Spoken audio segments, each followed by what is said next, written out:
Programang ito ay rated SPG, striktong patnubay at gabay ng magulang ang kailangan.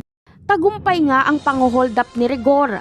Marami siyang nakuhang pera at mga alahas, pero hindi pa rin umuwi si Rigor at patuloy siyang nag-ikot at naghanap ng trabaho. Napadaan si Rigor kung saan ginaganap ang programa ni Mayor Roberto, kaya sinubukan niyang mag-apply dito. Kaya agad na natanggap si Rigor bilang security. Pansamantala lang ito dahil nagdagdag lang ng security si Roberto dahil nakita niyang maluwag ang kanyang seguridad.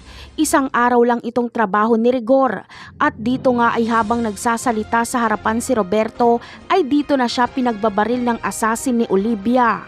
Mabuti na lang ay alisto itong si Roberto kaya hindi siya tinamaan.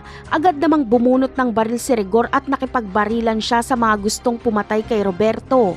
Si Rigor ang nagligtas kay Roberto.